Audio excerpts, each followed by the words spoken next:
Good morning and welcome to today's little program, or afternoon or evening, depending on wherever you happen to be in the future. So, hello and welcome. When we are doing a pack out, our ultimate goal is when we get to the property, we want to be able to unload the furniture first. That way when we get to the boxes, we're not going to be placing the boxes where the furniture is supposed to go. Because inevitably you will place the boxes where the furniture is supposed to be. Then you're going to be moving boxes for a lot more than what you need to do. So when we load up the truck, we're going to want, if it's all one big truckload, you're going to want all the boxes in the front of the truck and the furniture in the back. That way when you get into the property, you're going to be able to open up the truck door and you can unload the furniture first and place that where it needs to go. As we're loading up the boxes, we want to start in one corner and stack them as high and tight as possible.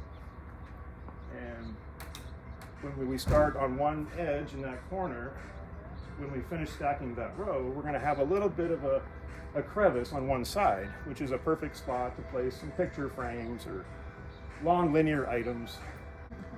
Our goal is to make it high and tight. That way when it's going down the road, everything is kind of vibrating and shifting and moving a little bit as the truck turns.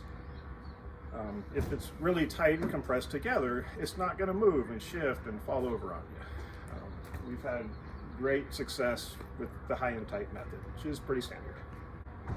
As I have people loading up the truck, it's important to scan it into the move bag. I like to, if possible, assign one person to that job as the official scanner. That way you don't think that the other person scanned something, and you'll have much better success with complete scanning of all the product if you just assign one person. Hello and welcome back. As you can see, we're just about finished loading up the truck. It might be a little bit hard to see, but the way we have it stacked in there, everything's Tetrised in there. Where if we do make a turn or make an aggressive stop or anything like that, nothing's going to shift. When we get to the job site, the odds are your customer might be very excited and happy to see you, and they're excited about their move back. And when you pop open this door, the last thing you want is a bunch of furniture to be falling over, everything to look disheveled.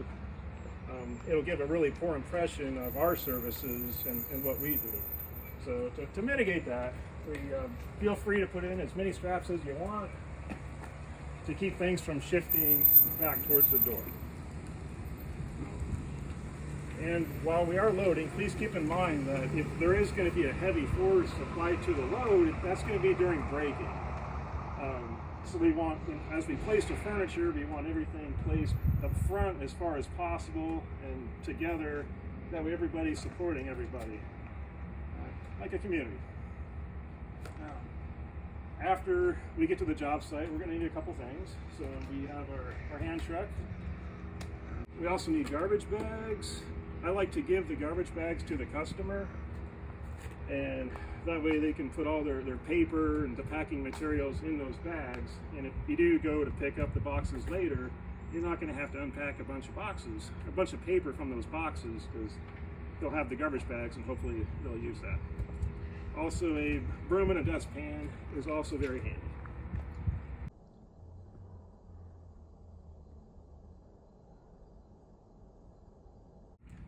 One thing we like to do at ServiceMaster is have furniture vaults and box vaults. This makes it easier when we do the move back later down the line. When we're scanning box vaults, we like to make a row first and then scan that row. It's important, if you can, to have a designated person in charge of the scanning. That way fewer things get missed. Once the vault is fully loaded, it's important to take a picture of the vault. We want to make sure the contents are in the shot, plus the number of the vault is in the picture as well. After you have your picture, it needs to be uploaded into the 365 app.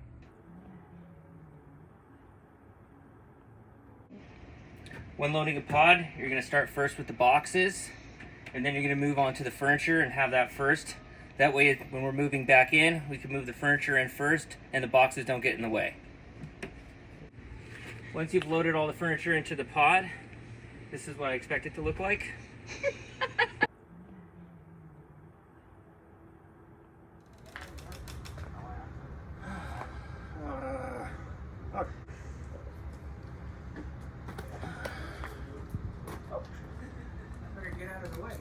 Oh wait, let's get. Good morning, everyone. Thanks for today's video class. This is Ramon. He's our general manager here at Service Masters. Hello, everyone. Amazing. If we do make a turn or make an aggressive stop or anything like that, nothing's going to shift or brake while we're going down the road. I'm sorry. Okay, brake while we're going down the road. If anything does get broken, you can tell the customer that it is actually a blessing, because attachment is the root of all unhappiness. So if they can lose the attachment to their things, they will eventually be happier people. What's that, Carl? No? Okay, I'm sorry. Don't tell the customer that. Carl will tell you what to do later in class today, if we do. If you have any questions in the future, and if I'm still with the company, please feel free to ask me. Back to you, Carl. Now what the hell am I gonna say? Can't think properly. Okay. Okay. Are you filming this? You are, aren't you? 5, 4, 3, 2, 1. Now that the pod is loaded, this is the Service Masters. 5, 4, 3, 2, 1. Once you've had all the furniture loaded, this is what the pod should look like. I've already... 5, 4, 3, 2, 1. So the pod is loaded with furniture, and this is what it should look like to keep up to Service Master standards.